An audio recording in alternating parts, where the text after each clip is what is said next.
So you don't screen Mr. Carney's text. You don't screen his phone calls. Who does? I didn't say that. Well, you wouldn't answer. I did not you wouldn't say that. answer yes I or did no not questions. say They were what? yes or no questions. So you refused to answer. It's not a yes or no question. I'm sorry, Mr. Simply Cooper. don't. It's so you not, do? Mr. Cooper. It's not a yes or no question. Cooper, hang on a second. Uh-oh.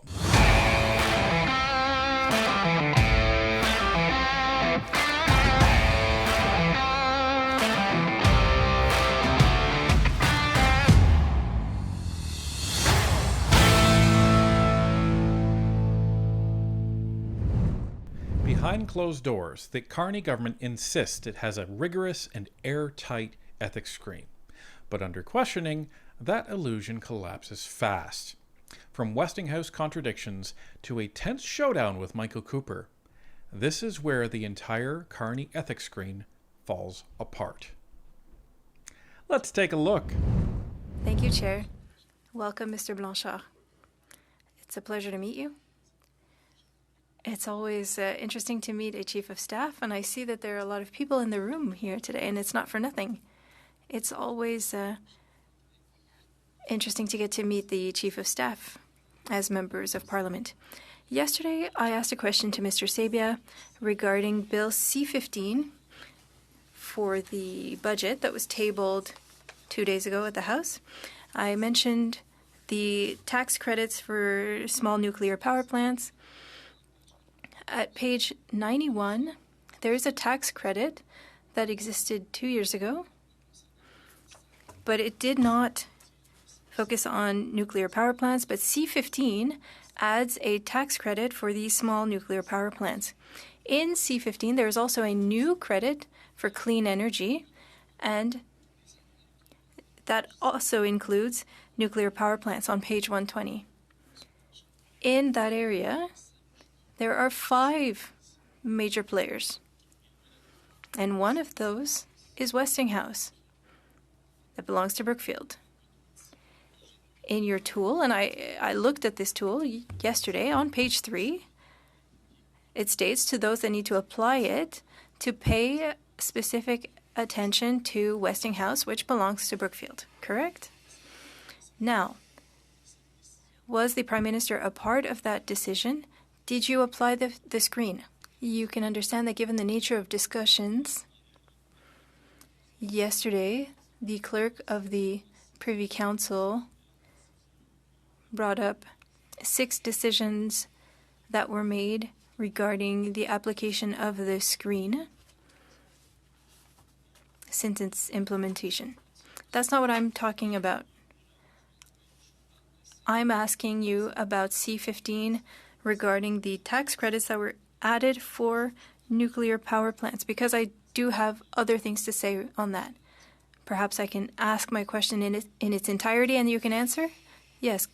Well, if you don't want me to answer the way I was going to answer, then go ahead. You were talking about... Well, that's not what I'm talking about. He said to me that it was of general application. Because of that, the screen would not apply. When we look at your document, the definition of general application that's on page 5, it states that if the decision has to do with an indeterminate group of people or companies, the matter is of general application. But I don't think that 5 players is indeterminate. NuScale Power, Westinghouse, General Electric Hitachi, Atkins Rillick, and Technic at Home. On page 6, when we want to see whether or not it applies in a general manner, it's if it applies to a small group that is not a large category. And so that's a problem. Why did you not apply the screen? Mr. Sabia gave you the context. In his view, it was a general application and did not require the use of the screen. Okay, folks. So we've talked a little bit about this before, but just a quick recap. The Conflict of Interest Act, as pointed out by Duff Conacher in his testimony, is a joke, because general application can mean many different things. But it's kind of defined, but it's not really defined. So what Carney's guys are saying is, oh, these 5 companies, Mark Carney, he actually was able to weigh in on the discussion of a tax credit for nuclear, specifically these companies, because it was of general application. They want Canadians to believe that specifying 5 companies and saying, well, even though one of them, Westinghouse, is one that Carney has investments in and one that Brookfield has investments in, well, that's part of 5. That's pretty general. They want everyone to believe that that's a general application. So because, you have interest in 20% of the companies, that's not enough to be a conflict of interest. That's what they're trying to say. I'm asking you the question today. I'm looking at your document. I don't need to repeat the question, I imagine. According to your document, you are not applying this ethics screen when you should have to that situation. I respect your interpretation. That's not your interpretation, that's your document. The process requires a lot of rigor. And for the application of this tool, you can see it. We look at the work that is done at the different departments.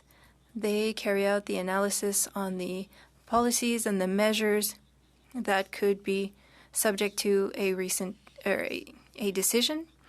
And then if a screen needs to be applied, we verify that by looking at the questionnaire.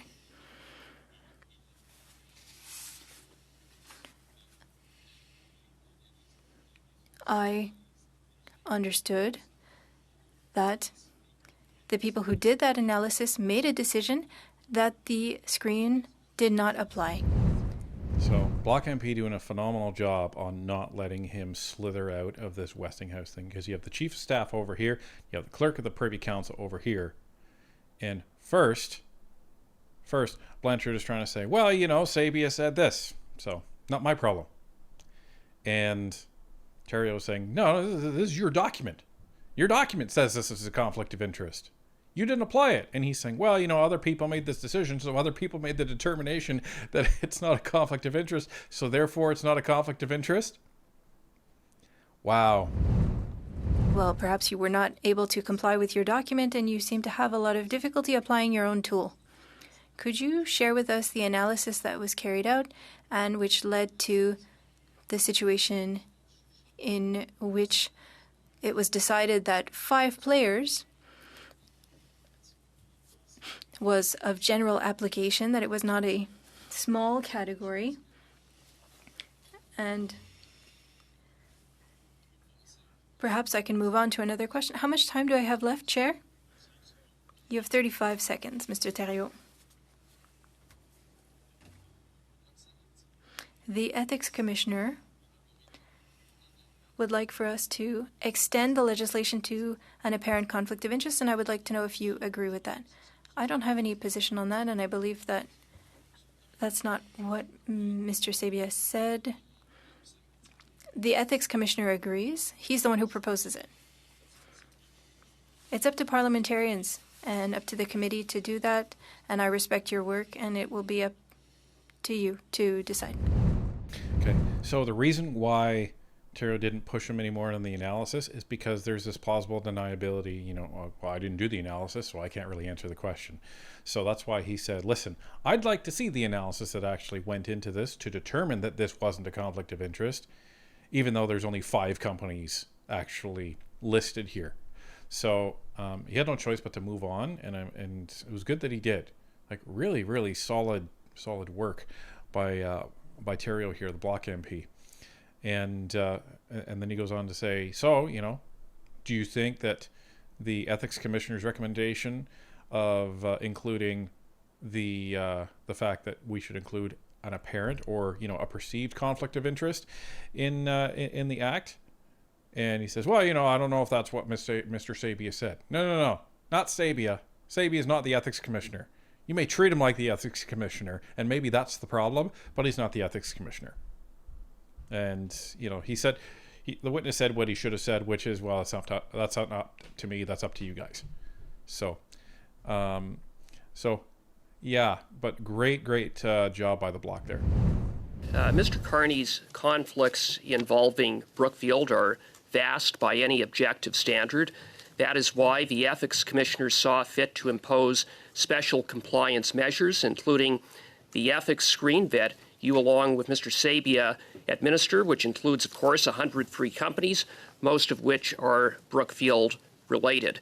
Mr. Sabia, in his testimony yesterday before this committee, referenced that the Ethics Commissioner personally told Mr. Carney that he should not be meeting with Brookfield. Yet on August 11th, only 1 month after the ethics screen was put in place, Mr. Carney was speaking with and taking photos with Sam Pollock, who is none other than the CEO of Brookfield Infrastructure, and who also just happened to serve on the board of Brookfield Asset Management when Mr. Carney was chair. So here we have the Ethics Commissioner telling Mr. Carney not to meet with Brookfield, and 1 month later, Mr. Carney is doing precisely that. How do you explain that, Mr. Blanchard? Le Premier ministre du Canada est bien au courant de ses The Prime Minister of Canada is well aware of his ethical requirements, and he follows them, each and every one of them. What was done by the Prime Minister, and after talks with the Ethics Commissioner, we implemented these rigorous measures to ensure that there are no conflicts of interest. The Prime Minister was told specifically not to meet with Brookfield, and there he is meeting with Brookfield. Back up before that to April 30th, just 2 days after the federal election. According to the Lobbyist Registry monthly communication report, Mr. Carney was directly lobbied by North River Midstream Incorporated. Now, the Lobbyist Registry indicates that North River Midstream Incorporated, the parent company, is none other than Brookfield. So again, we have the Prime Minister directly meeting, being directly lobbied, this time on energy policy, by Brookfield. Again, not following the spirit of the ethics screen. Il y avait des mesures éthiques qui étaient mises en place. There were ethical measures that had been implemented at that time, between the moment where the Prime Minister became Prime Minister in March up until the conclusion of the measures that have been in place since July 10th. What I'm saying is, I believe that the Prime Minister met his ethical obligations during the period of time that you referenced. And since July 10th, the companies identified. This is the problem when people start being questioned. This stuff gets on parliamentary record, and it can come back to bite you. So Sabia yesterday was saying that when he was asked, do you need to ask Mr. Carney not to talk to Brookfield? And he says, well, we don't have to ask him. He already knows. How does he know that? Well, the Ethics Commissioner told him not to talk to Brookfield. Oh, okay. So the Ethics Commissioner told him not to talk to Brookfield. So why is he talking to Brookfield? And now this guy is saying, well, I believe that he's meeting all his ethical obligations. But the Ethics Commissioner told him not to talk to Brookfield. So if the Ethics Commissioner is telling him, don't talk to Brookfield, and he's being talked to by Brookfield, isn't that a problem? And you see the amount of information that the Conservatives have. They know all of these companies, they know all of the conflicts of interest, and they have all of this other information through lobbying reports, through all of these other pieces of documentation that parliamentarians get, that government gets, and that their staffers are sifting through.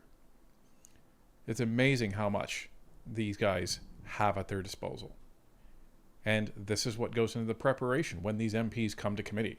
That's what happens.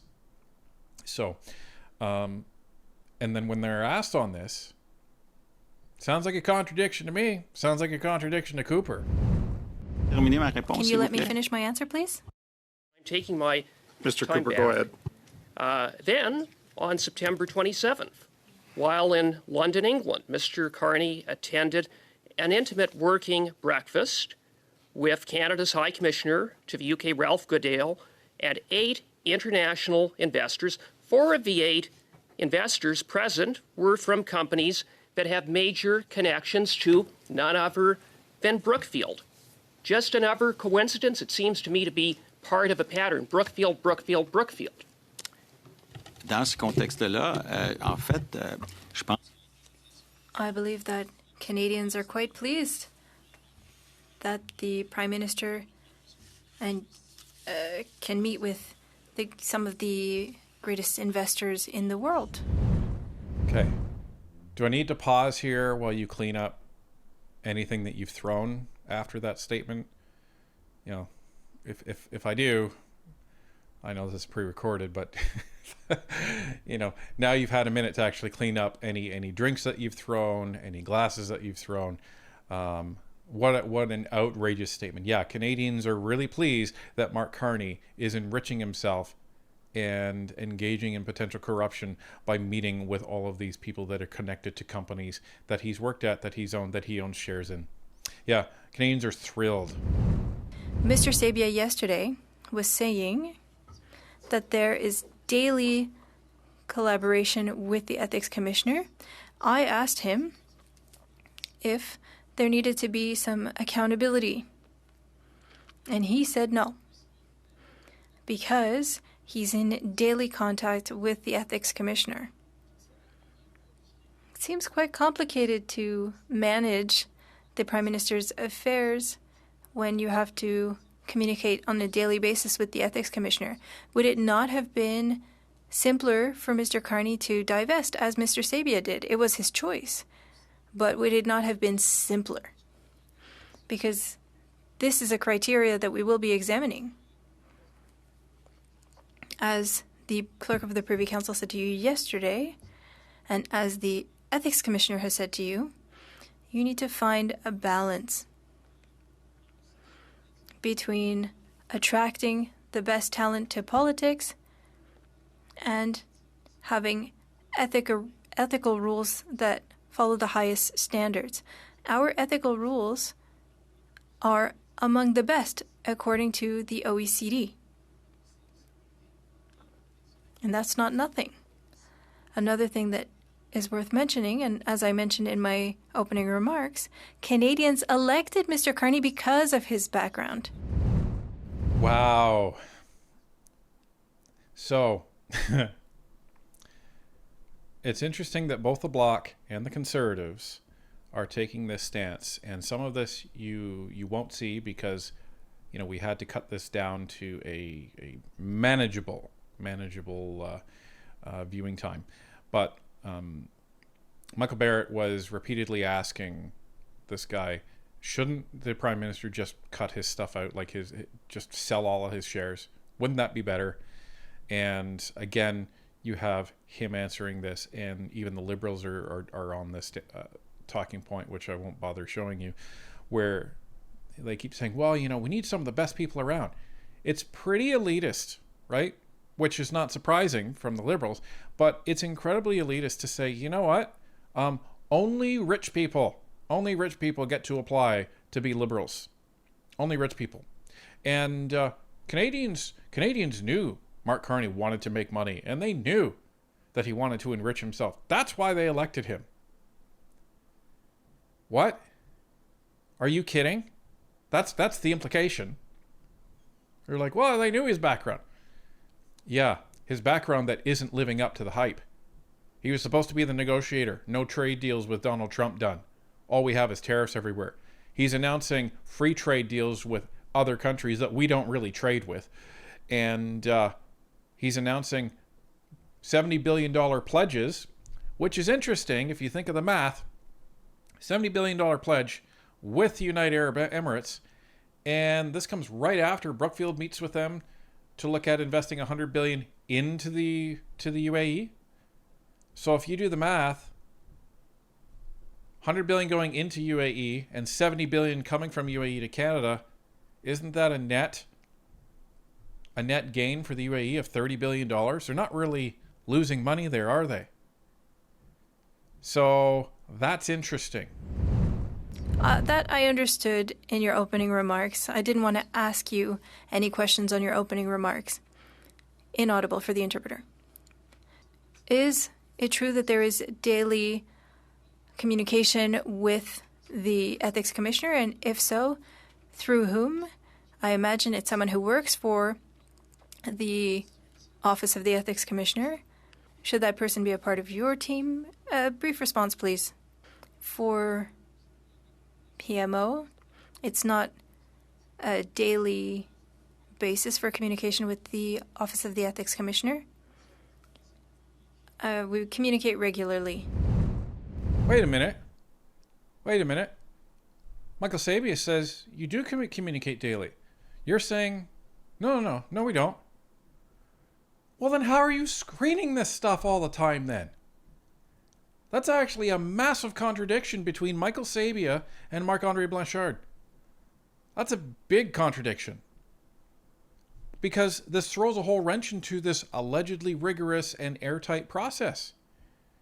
Because if they're constantly engaging with the ethics commissioner on whether there's a conflict of interest or not, and they need to contact him daily, but then Blanchard is saying, well, it's not daily, well, then how are you doing this?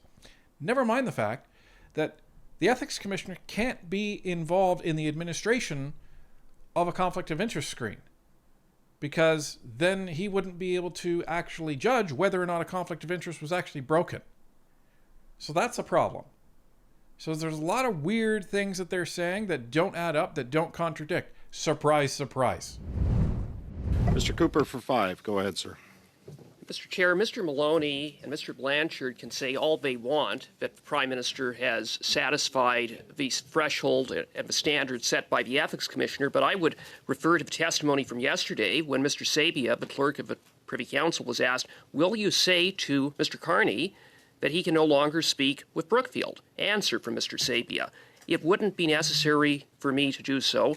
In discussing things with the Ethics Commissioner a few months ago, the Commissioner told him to do just that. In other words, don't talk to Brookfield. What did the Prime Minister do instead? He met with Sam Pollock, the CEO of Brookfield Infrastructure in Washington. He was lobbied by a company that is owned by Brookfield, and he had a private breakfast working meeting with 4 Brookfield investors in London, hardly following the guidance of the Ethics Commissioner. Now, I want to pick up on a line of questioning for Mr. Majumdar about who is screening who. In that regard, do you screen Mr. Carney's texts? Alors, je voudrais répondre à votre question, M. Cooper, sur... I'd like to respond to your question, Mr. Cooper, on meetings. For the meeting that you referenced... Mais je pense que c'est important que je réponde à votre question. But I think it's important that I answer your question. A yes or no answer. Je vous réponds. I'm going to ask you, Mr. Blanchard, to answer Mr. Cooper's question, please. Uh-oh. So Cooper talks about the meetings, says, sorry, looks like he's not following the guidance of the Ethics Commissioner, the guidance that you told us, Mr. Sabia, you told us that he was following. So, sorry, that doesn't add up. And then and that wasn't the question. The question is who actually screens his texts? And obviously Blanchard doesn't want to answer that one. So he's like, well, I'm going to choose to actually pretend that you asked a question about the meeting. So I'm going to answer that. And that's where Cooper says, no. I asked you about the text. And even the chair's like, answer the question. La réponse, c'est que la rencontre à laquelle M. Cooper fait référence... For what Mr. Cooper is alluding to, a meeting between a company that belongs to Brookfield and Mr. Carney did not happen. Mr. Carney's texts, yes or no? Monsieur Carney, the Prime Minister has set for himself the highest level of ethics. So I take the answer is no. Do you screen Mr. Carney's phone calls? Vous répondrez que... Yes or no? Monsieur yes or no? Cooper, Point of order, Chair. Point of order. Mon rôle... Hang on.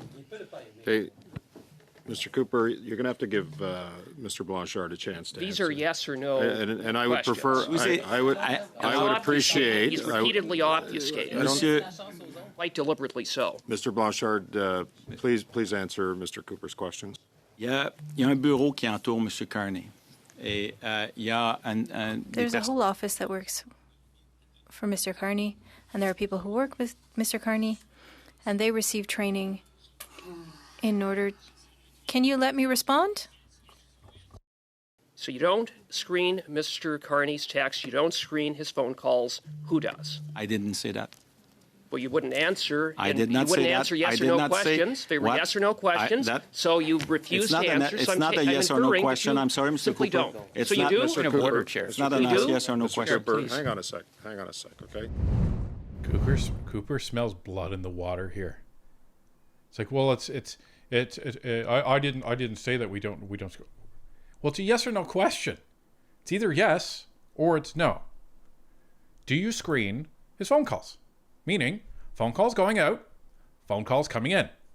And it's not screening as in like listening to them and spying on them. It's call comes in. Hi, I'd like to speak to Mr. Carney. Who is it? Oh, it's Bob from Brookfield. You can't talk to Mr. Carney.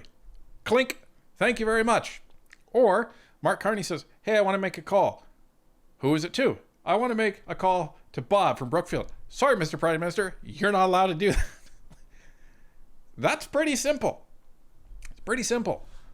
But remember when he said, oh, well, you know, the Prime Minister holds himself to the highest ethical standards.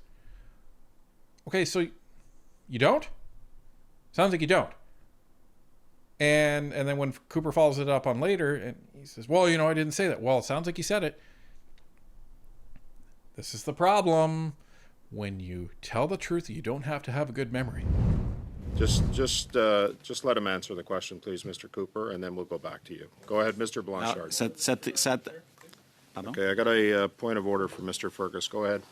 I think the reason why the translation is going off is because there's talking over each other. So it'd be very important for the questioner to ask this question alone and for the speaker to answer the question alone. I made that point earlier, and I asked that it be respected for the sake of the interpreters, that when you ask a question, make sure that there's a clear answer that's given, and then you can go back to the question. Please don't talk over each other. Mr. Blanchard, à la question, s'il vous plaît.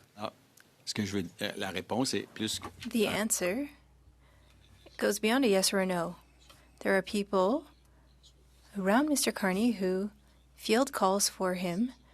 Those people receive the training, and that's one of the measures to ensure that he respects his obligations. Vague answer to a very straightforward question, and that is who screens Mr. Carney's meetings, phone calls and texts? For the meetings... I misspoke. Phone calls and texts. Alors, je vous ai informé que... I said that there's a team of executive assistants that have received training, and they can ensure that we meet the ethical requirements that the Prime Minister is committed to. No one screens his texts or phone calls, and therefore I would submit there's absolutely no assurance that Mr. Carney isn't in touch with folks from Brookfield, of which he has vast conflicts of interest, and others. You simply haven't provided any indication that anyone screens anything as far as his texts and phone calls go. When you don't answer the question clearly, sounds like you're lying, or sounds like you're trying to cover up for something. Now let us just for the sake of argument, let's just say that what Mr. Blanchard meant is there's a team of executive assistants that works for Mr. Carney that takes all of his phone calls and screens those phone calls to ensure that anyone he's going to be talking to for an inbound and outbound phone call is going to meet the ethical screen requirements. That's all he had to say. But let's just say that that's what he meant. Ladies and gentlemen, I submit to you that now we are paying our taxpayer money to people to sit there and provide zero value to the public service. They are essentially the personal secretaries of a guy who came in with all of these investments, and their whole role is basically to serve against the personal investments of Mark Carney. That's what these taxpayer dollars are doing. Versus if Mr. Carney had sold all of his stock, these people wouldn't be needed.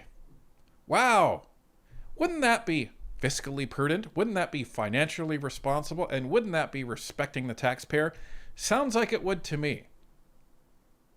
So either way, this is an issue. And if you need a team of people bending over backwards to make sure that you're not violating any conflict of interest, how is that in the spirit of following the law whatsoever? How is that respecting the taxpayer?